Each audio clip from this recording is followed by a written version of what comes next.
KXTC Podcast. Le samedi 25 et le dimanche 26 novembre 2023, de 10h à 19h au Parc Chano à Marseille, dans les Bouches-du-Rhône, aura lieu le Festival du Livre de Marseille, organisé par Parlez-moi d'un livre. Nous avons demandé à Laurence Guglielmo des précisions complémentaires sur cette manifestation. Le Festival du Livre de Marseille aura lieu le 25 et 26 novembre au Parc Chano. Ce sera la 6e édition et cette année, nos présidents sont Agnès Martin-Lugan et Bernard Werber. En plus, nous aurons toujours pareil, à peu près 100 auteurs, entre les auteurs qui sont invités chez nous et plus les auteurs qui sont invités par l'Association des éditeurs du Sud et de l'Association Gédi Sud.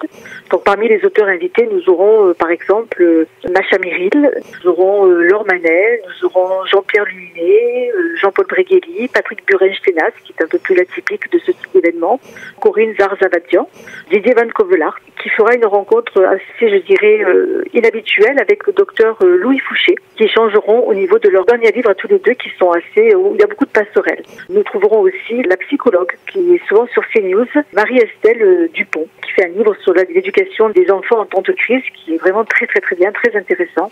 Puis après, il y aura d'autres personnes, Alexandre Marcel, Papa Plume, qu'on retrouve beaucoup sur les réseaux sociaux, mais aussi beaucoup de Marseillais, Marianne Chaillan, Jean-Paul Bregueli, peut-être que je l'ai dit, Claude Ardide, Ada Abdelli, Scotto, François Dupaquier, voilà, donc toute une pléiade d'auteurs. En parallèle de cela, 2 associations qui seront représentées, comme chaque année, nous mettons 2 associations à l'honneur. Les gendarmes, toutes les années, ils sont invités dans le cadre de l'invitation que nous faisons nous-mêmes aux éditions Plomb pour le lauréat du prix du roman de la gendarmerie nationale. Cette année, le lauréat est Robin Fischhoff pour son livre Mérico. Et la 2e association, ce sera Martine Mallory, qui nous parlera de l'association Polykystose France. Et Martine Mallory a fait son dernier album, J'ai rendez-vous. Quand elle le vend, les droits sont reversés à cette association. Et pour finir, je dirais que nous avons aussi un moment un peu particulier. C'est en partenariat avec la mairie des 9e et 10e arrondissements de Marseille.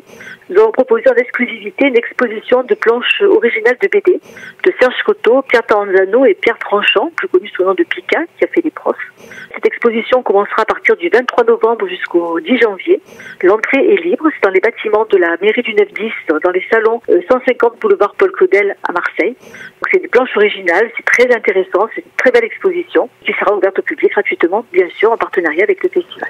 Alors, je vous écoute depuis le début, bien sûr, ça fait 2 ans qu'on vient donc aux nouvelles pour ce Festival du Livre de Marseille.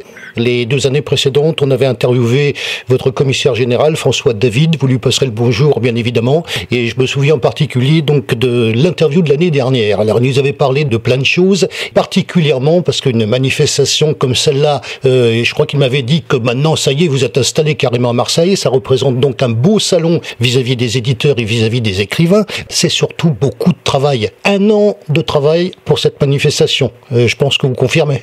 Bien sûr, c'est un an de travail parce qu'il y a toute la partie administrative et puis après, il faut courir nous-mêmes les salons et se tenir informés de toutes les parutions, de toutes les nouveautés qui vont être présentées à la rentrée littéraire pour pouvoir faire les invitations chez les auteurs. Puis ensuite, il y a toute la partie organisation qui est très importante pour l'accueil des auteurs, pour l'accueil du public. En amont, il faut réserver le Parc Chano, voir avec eux toute la logistique, tout ça se prépare. Donc effectivement, c'est 1 an de travail. Quand le festival est fini, on se repose, on va dire, jusqu'à la fin de l'année. Et à partir du 1er janvier, on recommence. Oui, avec des écrivains qui vous contactent déjà pour l'année suivante. Je me souviens des propos de l'année dernière. Nous avons déjà, oui. Je sais, donc vous êtes très demandé, et tant mieux d'ailleurs. En ce qui concerne le public, vous recevez le public au Parc Chano, donc pensez si ça me parle, puisque je vous ai déjà parlé de Marseille sur des communications privées. Alors je rappelle, bien sûr, qu'on est très content de vous donner la parole, surtout avoir des nouvelles de Marseille, ça me tient particulièrement à cœur, et vous le savez. En ce qui concerne donc le public au Parc Chano sur ce genre de manifestation, comment ça se passe? Décrivez-nous un petit peu comment ça se présente l'affaire. C'est accessible au niveau des écrivains, les dédicaces et tout ça? Les festivals sur les 2 jours s'articulent autour de rencontres avec les auteurs qui sont amenés à présenter leur ouvrage, à en parler avec le public. Et ensuite, chaque auteur présent est à une table et va pouvoir dédicacer son livre, bien sûr échanger avec tous les lecteurs. C'est le principal intérêt de ces événements, de pouvoir mettre en lien les auteurs et les éditeurs avec les lecteurs, de manière à pouvoir échanger, partager. Un auteur écrit son livre pour être lu, qu'avoir des retours. C'est aussi important, je dirais, pour l'auteur d'avoir des retours de ses lecteurs que pour le lecteur de rencontrer l'auteur. L'accès est libre et gratuit. Le samedi, c'est de 10h à 19h et le dimanche, ce sera de 10h à 18h. L'accès est libre, gratuit. Vous pouvez venir. Il y aura un espace plus important cette année dédié à la jeunesse. Il y aura plus d'interjeunesse que les autres années, avec un petit espace aussi de lecture pour les tout petits. La vente des livres se fait par la librairie Prado Paradis, qui est notre partenaire depuis le début de l'édition.